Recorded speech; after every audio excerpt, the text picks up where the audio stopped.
हिजाब के बारे में वेदात में जिक्र है, मंत्रों में जिक्र है, साफ साफ लफ्जों में कहा है, यत्र नारयस्तु पूजन्ते रमन्ते तत्र देवता तत्र तास्तु न पूजन्ते न रमन्ते न तत्र देवता। औरत का सम्मान इस मंत्र में। दूसरा मंत्र यजुर्वेद का, अधेहि पश्यस्तिमोपरि संतराम सतराम पादको हरमाते कौशल्पको स्त्रीहीन ब्रह्मा स्त्रीहीन भवतः। दूसरा मंत्र यजुर्वेद का। इन दोनों मंत्रों के अंदर में औरत पर्दे की चीज है, औरत का सम्मान करो, ये बात बताई है किसने? ईश्वर ने। योगी कौन होता है? वो जो योग करता है, ईश्वर पर जिसका ध्यान होता है। लेकिन ये योगी नहीं है, ये ढोंगी हैं जो अपने शास्त्र को न पढ़ते हैं न उस पर गौर करते हैं। अगर कोई बेटी समाज की अगर पर्दे में चेहरे में पर्दा करे, चेहरे ढांप कर, बच्चे, बल्कि उन बच्चों ने चेहरे को ढांका हुआ भी नहीं था, चेहरे खुले हुए थे, सिर्फ स्कार्फ लगाए हुए थे और पूरी बॉडी ढकी हुई थी। क्या बोलता है? एक स्कूल में गया प्रोग्राम में, क्या बोलता है? ये हिजाब, ये बुर्का नहीं चलेगा, ड्रेस कोड को फॉलो करना होगा। ड्रेस कोड मतलब स्कूल की यूनिफॉर्म, जो भी ड्रेस यूनिफॉर्म होगी उसको मानना पड़ेगा। स्पीच देने गए पागल आदमी, तो आपको एजुकेशन पे बोलना था, आपको बच्चों को मोटिवेट करना था, टीचरों की क्या अहमियत होती है। पंडित दयानंद सरस्वती जी का मंत्र ही पेश कर देते, मात्रमान चित्रमान कार्यवान पुरुषो वेदः, यही मंत्र पेश कर देते। टीचर की क्या अहमियत होती है, मां बाप की क्या जिम्मेदारी होती है, बच्चा कैसे आगे बढ़ता, इस पर स्पीच होना चाहिए। नहीं, माइक थामा और आग उगलना शुरू कर दिया कि यह हिजाब नहीं चलेगा, यह पर्दा नहीं चलेगा, पढ़ना है यहां पर तो ड्रेस कोड को फॉलो करो। बताइए, मैं उनसे कहता हूं कि अगर आपको यही बात कहना है तो जाओ, तुम भूलोक में जाओ, यमलोक में जाओ, पृथ्वीलोक से, इस दुनिया से यमलोक में जहां यमदूत रहते, और दूतलोक में जाओ, देवलोक में जाओ, और जाकर कहो किनको? जाकर कहो गणेश जी को, जाकर कहो शिव जी को, जाकर कहें विष्णु को, जाकर कहें ब्रह्मा को कि ब्रह्मा विष्णु, आपने मंत्र में क्यों बयान कर दिया कि समाज की बेटी का सम्मान करो, समाज की बेटी को दाएं बाएं आगे पीछे नहीं दिखना चाहिए, सीधे चलना चाहिए, निगाहें नीची करके चलना चाहिए। जाओ पूछो उनसे क्यों कहा यत्र नारीयस्तु पूजन्ते रमन्ते तत्र देवता तत्र तास्तु न पूजन्ते न रमन्ते न तत्र देवता। जिस कॉलेज में, जिस मुल्क में बेटी का सम्मान होगा वहां ईश्वर की कृपा होगी, ईश्वर वहां आएगा। जहां बेटी की इज्जत नहीं होगी, जहां पर औरत का सम्मान नहीं होगा, जहां पर छात्राओं लेडीजों का उनकी इज्जत अफजाई नहीं की जाएगी, वहां पर ईश्वर कहता मैं नहीं आऊंगा। क्यों?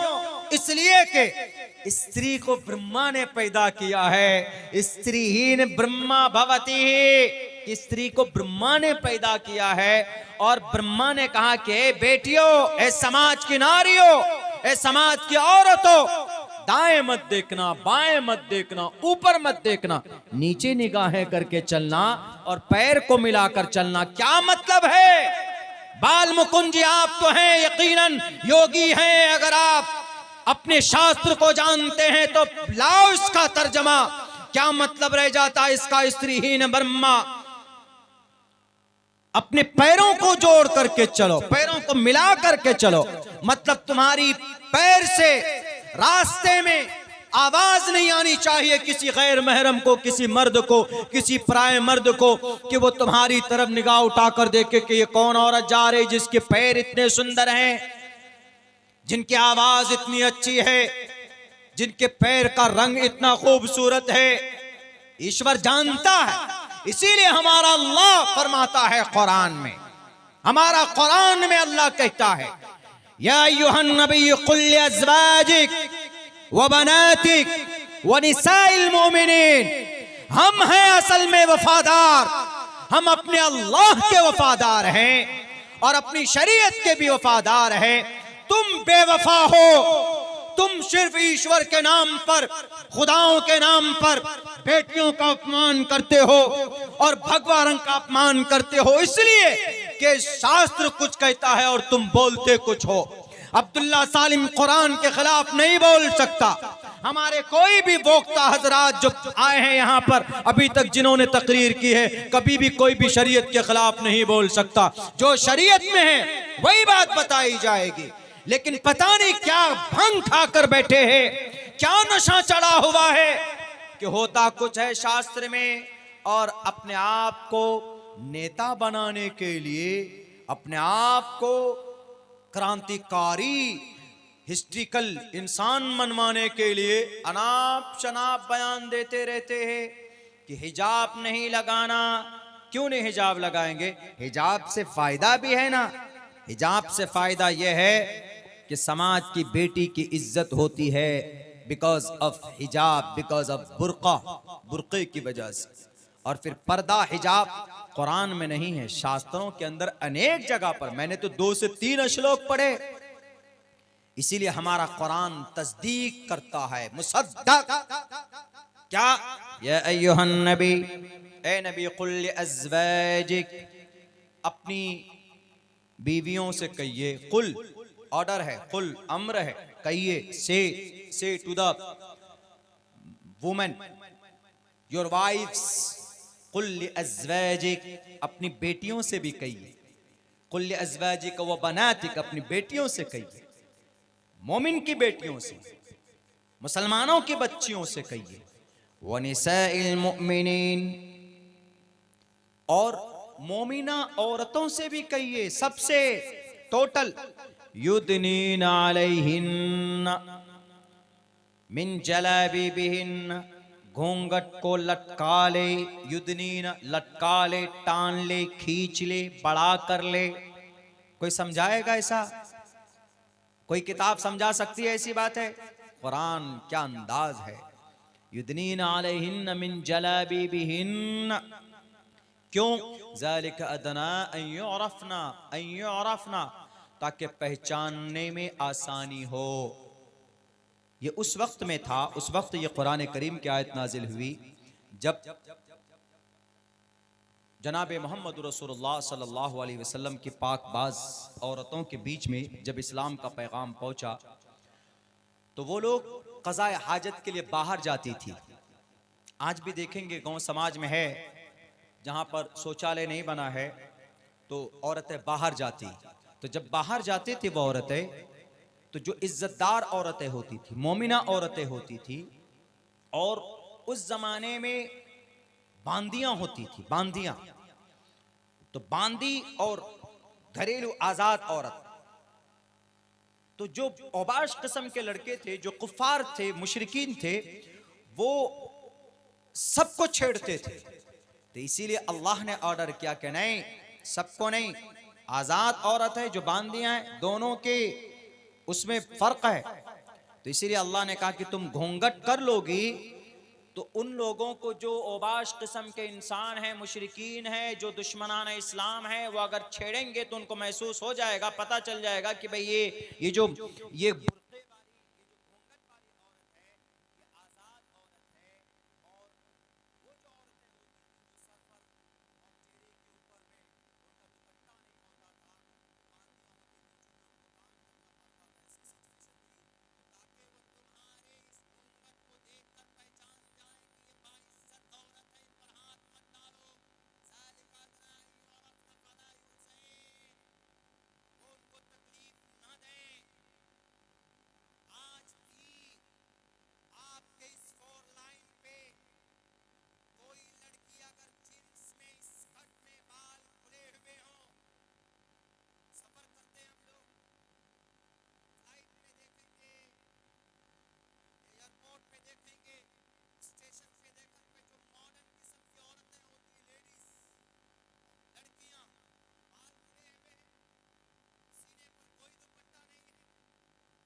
हाथ के ये कलाई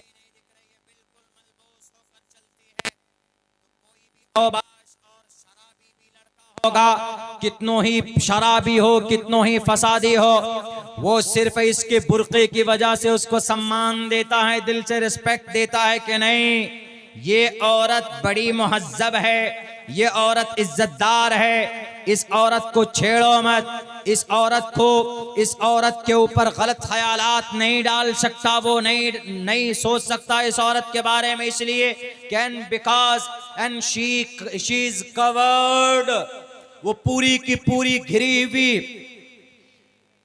दुनिया जानती, मसल मशहूर है। आप चीनी को खोल कर रख दीजिए, उसमें मक्खी भी पड़ेगी और उसमें चेंटी भी आएंगी और फिर सब उठा कर लेकर जाएंगे, लेकिन अगर उसी चीनी के डब्बे को बंद कर दिया जाए तो वो महफूज भी होगी चीनी, उसकी हिफाजत भी होगी। ऐसे ही औरत है, औरत को अगर आप बाल खोल कर चलवा दें, टी शर्ट पहना दें और फिटिंग और स्कर्ट पहना कर उसको चलवा दीजिए, जो इंसान शरीफ भी होगा वो भी 2 सेकंड के लिए बहक सकता है कि क्या है, अलग अलग कमेंट करने लगता है, कुछ भी बोल सकता है, देख भी सकता है। अगर उनकी बेपर्दगी की वजह से अगर कोई इंसान हवस की निगाह से देखता है तो जितना देखने वाला गुनहगार होगा, तो क्या वो बेपर्दा औरत, क्या वो गुनहगार नहीं होगी? वो भी गुनहगार होगी। अल्लाह के नबी का फरमान है, इन्नल मरअता औरतुन इदा खरजत इस्तशरफहा शैतान, कि जब औरत बाहर निकलती है तो उसका पीछा शैतान करता है, और फिर औरतें खोल कर अपने आप को बाहर निकलेंगी तो मेरे भाइयों, कुरान और हदीस के खिलाफ है और शैतान को दावत देने वाला ये अमल है। और जब लड़कियां खुल कर बाहर निकलती, अपने आप को प्रोटेक्ट नहीं करती, तो जिना के वारदात होते हैं।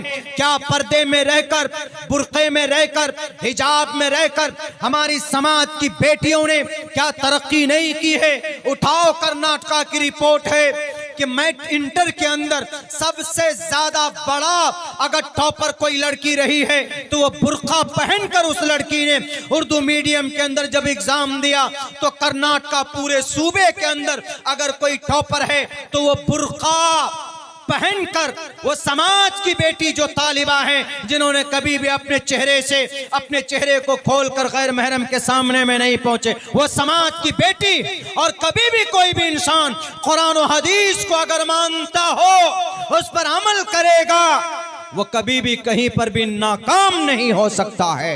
इस बुर्के का सबसे बड़ा फायदा तो यह है, बाल मुकुंद साहब, उसकी इज्जत महफूज होगी, उसकी तरफ कोई देखेगा नहीं, उसकी तरफ कोई हवस की निगाह से नहीं देखेगा। वाह वाह वाह, बहुत अच्छा है। मैं तो चाह रहा था कहीं से कुछ अल्टीमेटम आए, लेकिन ये तो बड़ा खतरनाक ऐलान करने के लिए बोल रहे हैं भाई। तो खैर, तो मुसलमानों, बस एक पैगाम देना बहुत इम्पोर्टेंट समझता हूँ आजकल के जलसों में। वो ये है कि मुसलमान चूंकि अपनी शरीयत से दूर हो चुका है, मैंने कल भी एक जलसे में कही थी, आज भी कहता हूँ कि अल्लाह सिर्फ ईमान पर मदद नहीं नाजिल फरमाता है कि मैं मोमिन हूँ, बस अल्लाह को एक मानता हूँ, कुरान पर अमल करते, कुरान पर ईमान है, नबी को आखिरी, मोहम्मद रसूलुल्लाह को आखिरी नबी मानता हूँ, हदीस पर ईमान रखने से काम नहीं चलेगा। ईमान के साथ साथ अल्लाह की मदद का जो वादा है ना, पता है किस पे है? आमाल सालिहा पर है, नेक अमल पर है। और आमाल सालिहा क्या है? नमाज है, रोज़ा है, ज़कात है, हज है, सुन्नत है, बेपर्दगी से बचना है, सूद से बचना है, शराब नहीं पीना है, कुरान की तिलावत करना है। जहाँ पर गाना उछल उछल कर सुनते हैं तो वहीं पर कुरान की तिलावत सुनिए आप गाने के बजाय। मैं अपनी गाड़ी में अगर 800-900 किलो 9 घंटे 10 घंटे की सफ़र करूँगा, मेरी अभी तक जितनी भी गाड़ी पे मैं अपनी गाड़ी पे बैठा हूँ, मेरे ख्याल से 5 मिनट तक का म्यूजिक मेरी गाड़ी में नहीं चला। मैं चलूँगा यहीं से न्यूज़ लगा दूंगा, ज़्यादा वो सुनूंगा, या किसी की हिस्ट्री के ऊपर कुछ लगा दूंगा वो सुनूंगा, कुरान की तफसीर लगा दूंगा वो सुनूंगा।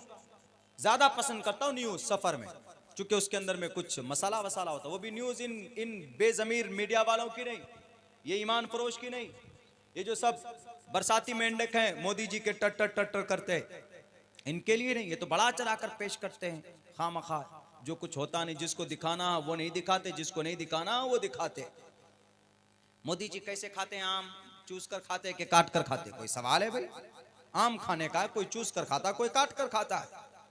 पूछ रहे हैं इसको, आप थकते नहीं है क्या? मोदी जी बैठ करके हल जोतते हैं, थकते नहीं है।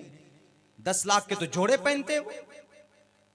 उनका अंडा भुन के आता है जर्मनी से, बाल काटने वाला आता है इसराइल से।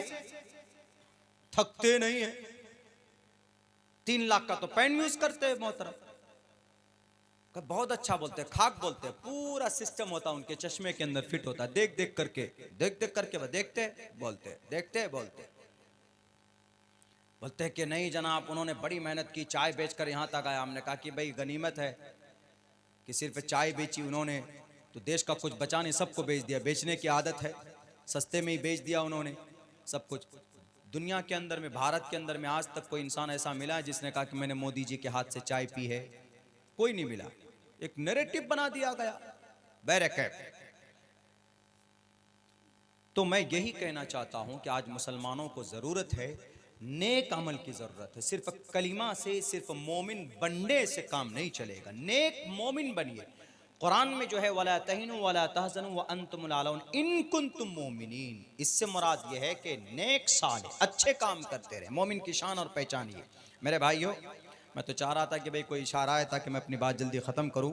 इसमें बात कही गई चंदे की, तो चंदा, अच्छा इसमें भी एक बात मैं बताऊं। जलसा करते हैं, इसमें मुकर्रर आते हैं, चंदा करते हैं, या गांव समाज में गाड़ियां जाती है, मदरसे के ताल्लुक़ से चंदा होता है, असातिज़ा जाते हैं जो पढ़ाते हैं वो चंदा करते हैं।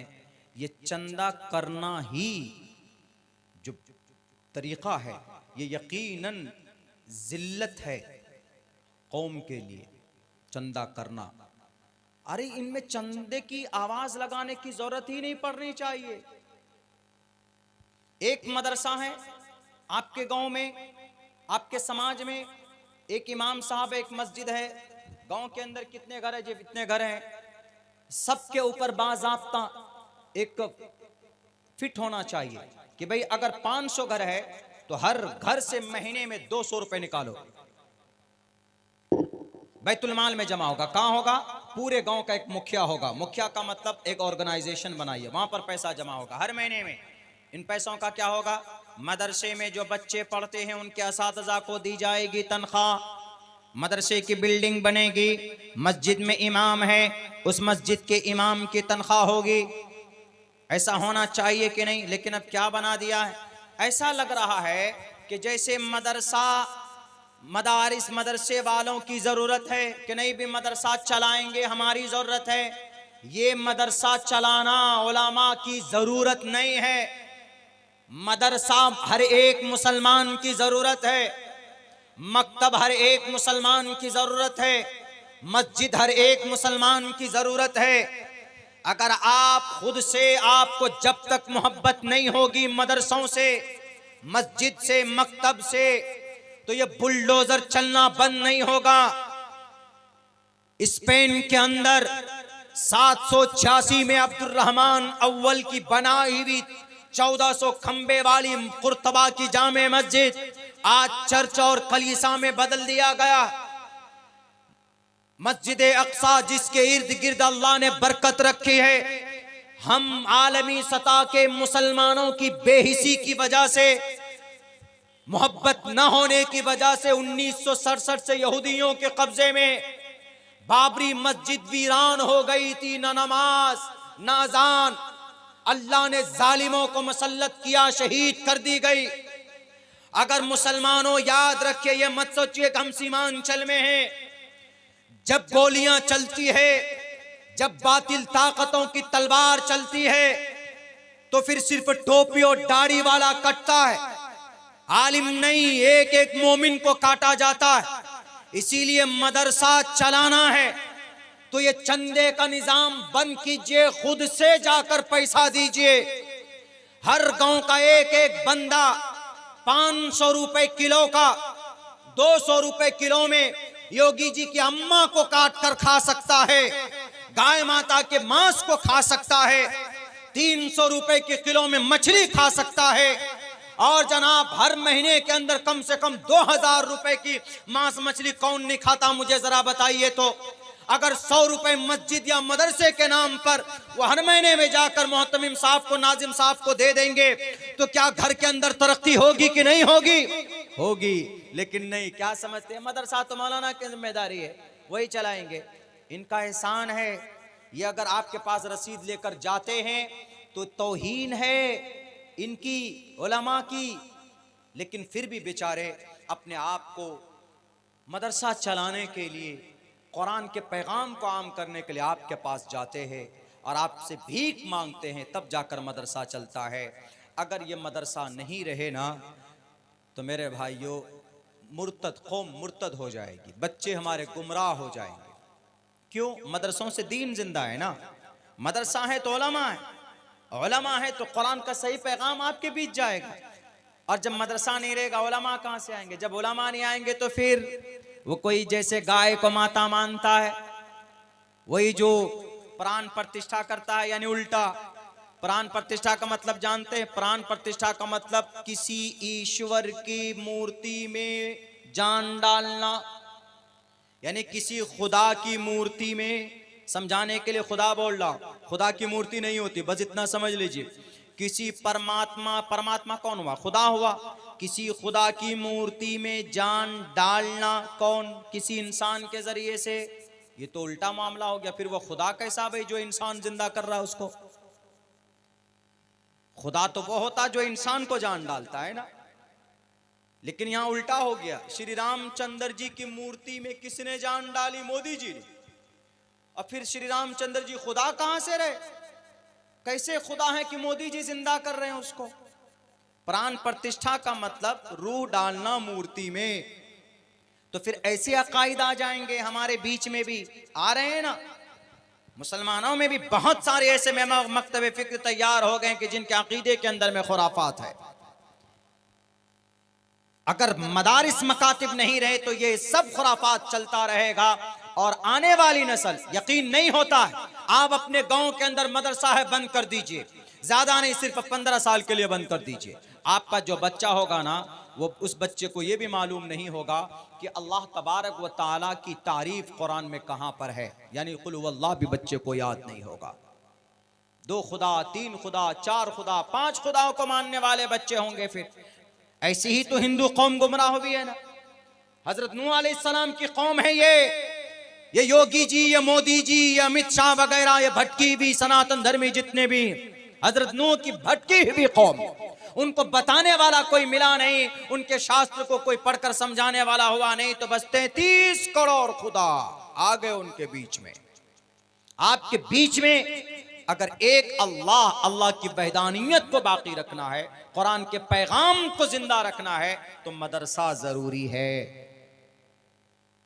मदरसा, मकतब, मस्जिद, मस्जिद इबादत के लिए। तो इन मदरसों के लिए जो चंदा है मुरव्वजा, तो खैर इनका एहसान है हमारे उलमा का, लेकिन एहसान इनका मानिए आपकी जिम्मेदारी ला करके उन मदरसों को आबाद कीजिए हमेशा के लिए। बहुत से जगहों पे हमने देखा है माशाल्लाह निज़ाम बना हुआ है, 2-2, 250, 250, 300 रुपये मंथली फीस जमा कर देते। बहुत ज़्यादा दूर नहीं, ये औरंगाबाद चले जाइए, बिहार के अंदर एक मदरसा देखा, वहाँ पर 300 नौजवानों की कमेटी, 300 नौजवानों की। और जो आजकल हमारे जवान है ना, वो विमल पुड़िया मुँह में 50 रुपए का खा लेते हैं, खत्म हुआ ना मुंह में डाल लिया। पूछो कि भैया हमको जरा फना जगह जाना है, मुंह में हर वक्त एकदम भर कर रखते, क्या बोलेंगे? मौलाना यहाँ से कटिहार 120 किलोमीटर, एकदम मुंह में भरे हुए रखते। अगर वही पैसा मदरसों में दे दें, 300 नौजवानों की कमेटी हमने देखी है, 300 रुपए हर महीने में देते हैं वो। 300 रुपए 3 नौजवान, उलमा बैठकर पढ़ाते हैं शान से, एकदम कहीं नहीं जाते वो। यहाँ तो जनाब मकई में भी बोरी लेकर बच्चे छोटे छोटे जाते हैं, ऐसा नहीं होना चाहिए। जब तक आपको आपकी शरीयत से, आपके मस्जिद से, आपके मदरसों से मोहब्बत नहीं होगी तो अल्लाह तबारक व तआला हिफाजत के असबाब भी पैदा नहीं करेंगे। इसीलिए तो मदारिस बंद हो रहे हैं, इसीलिए तो मसाजिद के ऊपर बुलडोजर चल रहा है, इसीलिए तो कुरान के मानी मसले के ऊपर कानून बनना। यूसीसी नहीं आया अभी, यूनिफॉर्म सिविल कोड, आने दीजिए, आपके कुरान के ऊपर पाबंदी लगेगी, आपके कुरान के हुक्म पर पाबंदी लगी। कुरान का हुक्म क्या है? कुरान का हुक्म यह है कि मर्द 4 शादी कर सकता है, कुरान का यही ऑर्डर है ना। और भी मसाइल हैं, 4 शादी कर सकता है, लेकिन यूनिफॉर्म सिविल कोड अगर आ गया तो you are not able to get married more than 1, एक से ज्यादा शादी नहीं कर सकते आप, सिर्फ एक ही कानून। और भी तो कानून हो सकते थे ना कि चलो भाई एक शादी करना जरूरी करार दे दिया गया, लेकिन जिसने शादी कर ली अगर वो बीवी को नहीं रखता है तो इस पर भी तो कानून बनना चाहिए ना।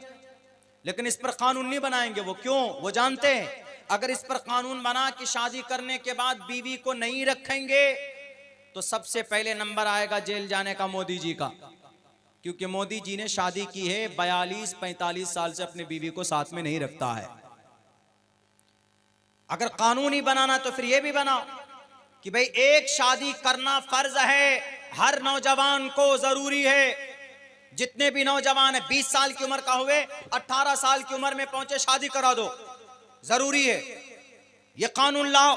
लेकिन नहीं लाएंगे, क्यों? वो जानते हैं कि अगर हर किसी को, हर नौजवान को 18 साल की उम्र के बाद अगर शादी करना फर्ज हो गया कानून में, संविधान में अगर ऐसा कानून बना तो सबसे पहले जेल में कौन जाएंगे? योगी जी जाएंगे। योगी जी की शादी नहीं हुई है, वो जेल में चले जाएंगे। अटल बिहारी वाजपेयी जी चले गए इस दुनिया से, वो जेल में जाते। और कौन? ये मोहन भागवत जी आरएसएस के चीफ, ये जेल में चले जाएंगे। और कौन? नितिन गडकरी जी, वो जेल में चले जाएंगे। बड़े बड़े नेताओं का नंबर आ जाएगा जी, चलो जेल में। क्यों? शादी क्यों नहीं की तुमने? शादी करने के बाद बेटी औरत का सम्मान सामने नजर आता है, तब पता चलता है कि भाई औलाद या औरत का क्या सम्मान है। तो बहरे कैफ तो पूरी दुनिया के लोग तैयार है आपकी शरीयत को मिटाने के लिए। आपको अगर शरीयत को जिंदा रखना है, इस्लाम को जिंदा रखना है, तो आप मदरसों को जिंदा रखिए, तो इंशाअल्लाह इस्लाम जिंदा रहेगा। तो इसलिए इन दैन अखीर के अंदर मैं आप लोगों से, मेरी तो आदत नहीं है चंदा करने की, मैं चंदा वाला ख़तीब नहीं हूँ, मुक़र्रिर नहीं हूँ। मैं तो पहली बात मुक़र्रिर ही नहीं हूँ, जो मुताला करता हूँ तो लोगों के बीच में पेश कर देता हूँ। लेकिन इतना है कि आप लोगों से आखिर वक्त में यही गुजारिश कर रहा हूँ कि भाई मदरसे के लिए कुछ न कुछ जो आपके जेब में बचा खुचा है, मेरे ख़्याल से वो पेश करने की कोशिश करें। आप अगर देंगे अल्लाह के मदरसे में जहाँ पर बच्चे पढ़ते हैं, कुरान करीम को याद करते हैं, तो इंशाअल्लाह वो कल क़यामत में आपको नेकी की सूरत में आपको अल्लाह तबारक व तआला